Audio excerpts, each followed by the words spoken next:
Las expediciones entre amigos, sea cual sea el destino, siempre son muy esperadas y por lo general finalizan con lindos recuerdos. No fue el caso de este grupo de exploradores que después de circunstancias que aún no se pueden asegurar sucedieron al 100%, murieron en la mitad de una montaña. Hoy en Lugares Misteriosos conoceremos la historia del incidente del Paso Dyatlov en la ex Unión Soviética.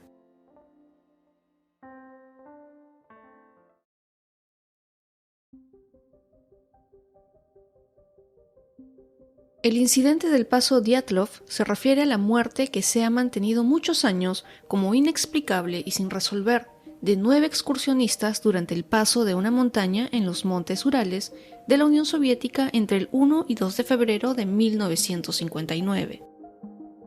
Los montes Urales son una larga y baja cordillera montañosa que se considera es la frontera natural entre Europa y Asia, aunque en realidad no funcione como tal. A pesar de su baja estatura, la cordillera resalta en comparación con las que se encuentran a ambos lados en los territorios de Rusia y Kazajistán. Esta cordillera tiene unos 2.500 metros de longitud y su punto más alto es el monte Narodnaya, con 1.895 metros sobre el nivel del mar. En 1959, aquí ocurrió una tragedia que se ha denominado el incidente del Paso Dyatlov, muy cerca de la montaña Otorten, que en el idioma nativo mansi significa no vayas ahí. El grupo que llegó a los montes Urales tenía experiencia en esquí de fondo y la mayoría eran estudiantes de la Universidad Estatal Técnica de los Urales. Desde enero de ese año, el grupo conformado por 2 mujeres y 8 hombres se reunieron para planificar la travesía. Los integrantes eran Igor Dyatlov, quien era el líder del grupo y tenía 23 años, Zinaida Kolmogorova, de 22, Lyudmila Dubinina, de 20, Alexander Kolevatov, de 24, Rustem Slobodin, de 23, Yuri Krivonishenko, de 23, Yuri Doroshenko, de 21, Nikolai Tibiu-Brignols, de 23, Alexander Semyon Soloratiov, de 24, y Yuri Yodin, de 21, que por algo que nadie esperaba fue el único sobreviviente. También estaba planificado que un estudiante más de nombre Nikolai Popov fuera parte de la expedición, pero finalmente no pudo participar. Lo que Dyatlov tenía planeado como líder de la expedición es que llegaran al Gorá Otorten, mientras que recorrían una ruta que en esa época del año se estimó como categoría 3 o la más difícil. Dyatlov confiaba en lograr la meta, ya que todo su equipo tenía experiencia en viajes de larga duración en esquí y expediciones de montaña. El grupo llegó a Ivdel y de ahí se trasladaron en un camión hasta Visay, que era el último asentamiento habitado en el extremo norte. Cuando ya estaban iniciando la marcha, Yuri Yudin, uno de los miembros del equipo que tenía una lumbalgia que no lo dejaba seguir, tuvo que regresar a casa, por lo que el grupo quedó conformado por solo 9 personas. Según los diarios de los excursionistas y las fotos que se recuperaron, se les veía como un grupo muy alegre y que además gozaba de buena salud. Para el 31 de enero ya estaban listos para comenzar la expedición. Se abastecieron de provisiones como alimentos y el equipo que necesitarían para el viaje de regreso. Y así, la expedición a los montes Urales, liderada por Igor Dyatlov, comenzó.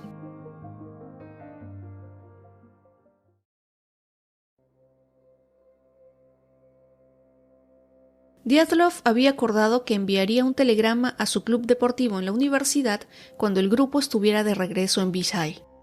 Esto debió pasar el 12 de febrero, y aunque pasaron varios días, no hubo señales de preocupación, ya que los retrasos solían ser comunes en este tipo de expediciones. Un tiempo después, más o menos para el 20 de febrero, el entorno de Dyatlov comenzó a preocuparse y organizaron grupos de búsqueda y rescate, que al principio estuvieron compuestos por amigos del grupo, profesores y voluntarios. Para el 23 de febrero se abrió una investigación oficial de parte de la policía de Ivdel en la que se involucra el ejército con aviones y helicópteros. 3 días después, los investigadores encontraron el campamento abandonado en Yolat Shial. Lo que encontraron desconcertó a todos. La tienda estaba bastante dañada, con pequeños cortes que se habían hecho desde adentro. Los rescatistas encontraron un rastro de huellas que descendía hasta el borde de los bosques cercanos pero después de unos 500 metros, este desaparecía. En una parte del bosque, debajo de un voluminoso pino, se encontró los restos de una hoguera y junto a ella los dos primeros cadáveres. Eran los de Yuri Krivonichenko y Yuri Doroshenko. Algo peculiar era que ambos estaban descalzos, vestidos solo en ropa interior y tumbados boca arriba. Según una revisión del lugar, las ramas de la parte baja del árbol estaban rotas y ambos cuerpos tenían abrasiones en los brazos, como si hubieran querido trepar al árbol y las ramas no hubieran soportado el peso. En el árbol se encontraron rastros de piel y sangre de ambos jóvenes. Entre los pinos y el campamento, los rescatistas encontraron 3 cadáveres más. Eran los de Igor Dyatlov, Zinaida Kolmogorova y Rustem Slobodin, que estaban separados del árbol a 300, 480 y 630 metros respectivamente. Dyatlov estaba tendido de espaldas con los brazos sobre el pecho, y hay una versión adicional que indica que tenía una rama en la mano como si hubiera querido defenderse de algo. Rustem Slobodin estaba boca abajo, con heridas en la cara y la región frontal entumecida. La que estaba más cerca a la tienda era Zinaida, quien tenía abrasiones en la cara y manos. Su cuerpo estaba en posición lateral y, según se cree, estaban tratando de regresar al campamento. Dyatlov, Slobodin y Kolmogorova estaban mejor vestidos que sus compañeros y, como ellos, estaban descalzos. Tuvieron que pasar más de 2 meses para encontrar a los otros 4 expedicionarios. Recién fueron encontrados el 4 de mayo enterrados bajo 4 metros de nieve en el arroyo de un barranco en el interior del bosque y cerca de un refugio improvisado a 75 metros del árbol donde fueron encontrados ambos Yuris. Aquí viene lo más extraño. El cadáver de Lyudmila Dubinina estaba de rodillas apoyando el pecho en una roca.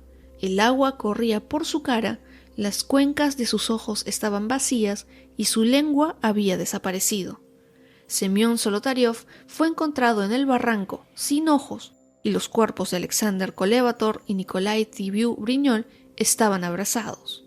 Estos últimos cuerpos fueron encontrados mejor vestidos e inclusive algunos sí tenían los zapatos puestos.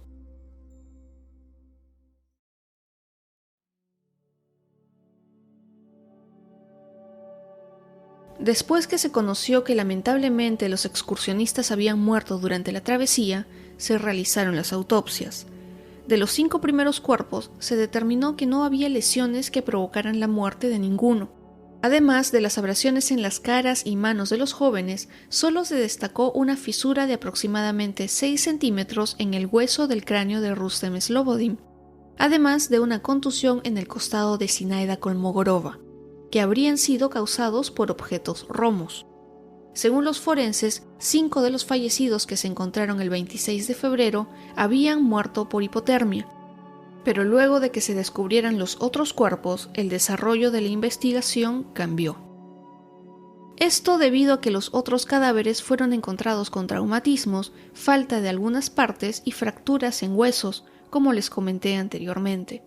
Además, se encontraron trazas de radioactividad en algunas de las ropas de este grupo, sin llegar a poder explicarse de manera concreta. A pesar de que la policía y autoridades brindaron esas versiones, investigadores privados tuvieron acceso a los archivos y declararon que la versión oficial decía que 3 de los excursionistas murieron de hipotermia y los demás a causa de diferentes accidentes de montaña. La familia de 3 de los fallecidos dijeron además que sus cuerpos tenían una extraña coloración marrón que nadie pudo explicarles. Debido a los resultados de las autopsias y las cosas extrañas que se encontraron, surgieron algunas teorías que pueden ir desde las más imposibles, las posibles y las que se conocen como teorías de la conspiración. A continuación les cuento algunas de ellas. La primera es que fueron víctimas de una avalancha, aunque en un informe militar de 1959 dijo que no se encontraron señales claras de estas en la zona, mientras que los patrones de las pisadas son tan irregulares que es posible que los excursionistas hayan podido regresar sobre sus pasos, lo cual es imposible durante una de estas cosas. La otra teoría de lo que les pudo haber pasado es que durante la expedición haya sucedido el fenómeno atmosférico denominado viento catabático, que es cuando hay vientos de más de 100 km por hora, lo que habría hecho que el grupo de Dyatlov haya sido prácticamente lanzado hacia la zona donde se encontraron casi todos los cuerpos. Una tercera teoría es la de un ataque animal. Esto podría haber pasado y se confirmaría con las autopsias de los jóvenes que tenían contusiones y huesos rotos. Incluso con esta teoría se habría hasta mencionado la posibilidad de que hubieran sido atacados por una especie de yeti. Una teoría adicional menciona que la muerte de estos expedicionarios estuvo a manos de los militares, que habrían estado realizando maniobras secretas esa noche, y Dyatlov y su grupo vieron algo que no deberían. Así se explicaría por qué salieron corriendo, y si es que estos militares habrían estado haciendo pruebas nucleares, se confirmaría con los cuerpos que fueron encontrados con trazas de radiación. Además de que en esa época se llegó a hablar de que también se habría encontrado radiación en los árboles. De la misma manera, se llegó a hablar que habrían sido atacados por una tribu local, la tribu Mansi, que es la que más cerca vivía del ahora conocido Paso Dyatlov. Pero esto no habría sido posible, ya que esta tribu es totalmente pacífica. Hay algo relacionado a la calle de vórtices de von Karman, que se dice puede haberles pasado a Dyatlov y a su grupo. Estos vórtices son un patrón de remolinos sónicos o infrasonidos que se producen muy rara vez en zonas montañosas y que pueden ser tan insoportables para las personas y sus oídos que salir en medio de la noche, sin la ropa adecuada y huir a una muerte probable haya sido tal vez la mejor opción para los excursionistas. Se llegó a mencionar la histeria colectiva como una teoría de la muerte de los jóvenes y tiene que ver con que llegaron a experimentar temperaturas tan bajas que se les activó algo que es conocido como el desvestir paradójico o desnudo paradójico, que es una sensación de que están quemándose a causa de una congelación extrema. Esto explica por qué estaban con tan poca ropa en un clima extremo, pero no por qué abandonaron la tienda de la forma en que lo hicieron. Esta última hipótesis que les voy a contar ahora es bastante nueva para mí, ya que a pesar de que sí conocía el incidente del Paso Dyatlov, nunca la había escuchado. Se refiere a que la muerte del grupo se debió a una pillada infraganti por parte de un amante despechado o despechada, y a la subsecuente furia descontrolada, que hizo que asesine no solo a la pareja, sino a todos los testigos. Esta es la teoría más novelesca que he escuchado, ya que el asesino debió llegar hasta los Montes Urales, asesinar a todos y regresar a casa, lo cual en las condiciones que se conocen habría sido imposible. La otra opción sería que el asesino o la asesina hubieran acabado con todos y luego con su propia vida.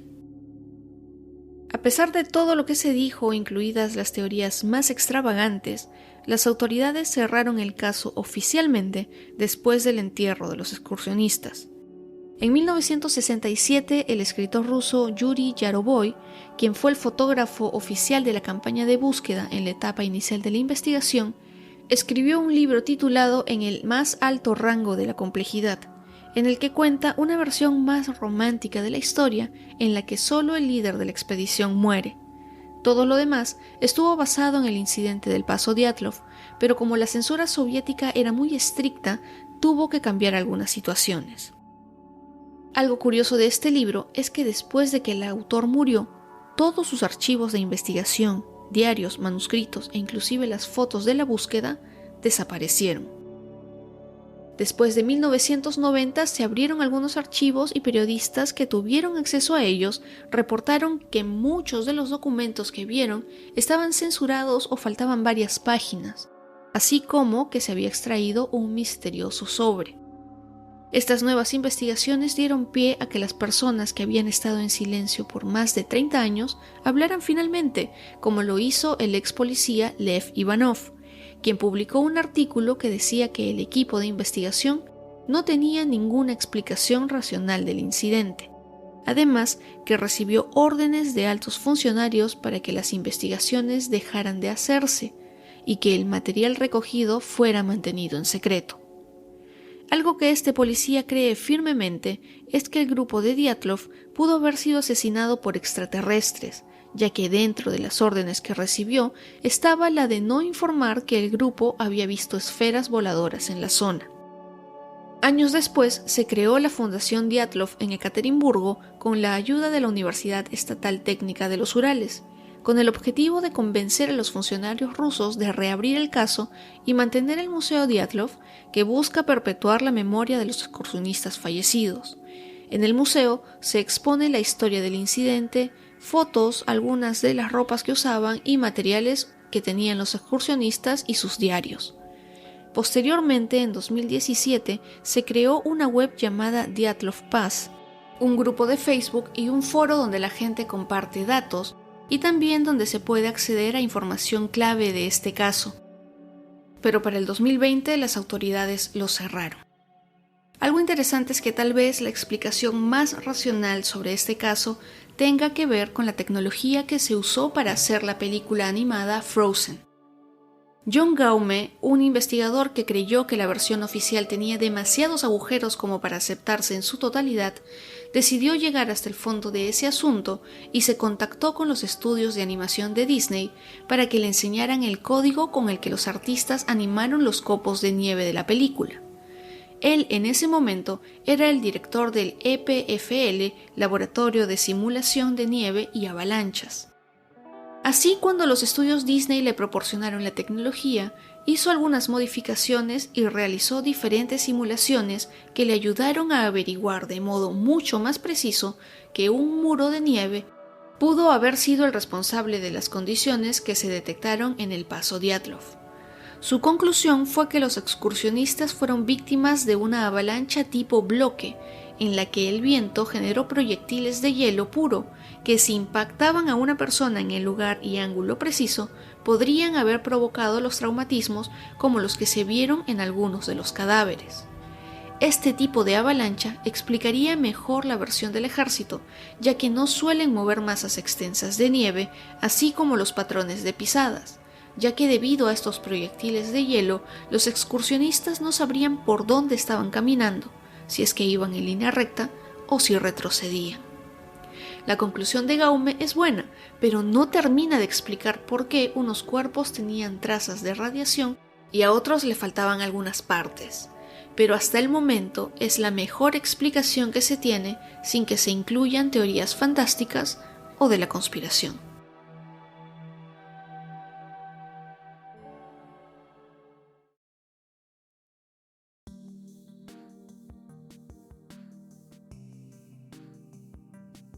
Según la revista Newsweek, en febrero de 2021, un grupo de 8 excursionistas no registrados se perdieron en una expedición al paso Dyatlov.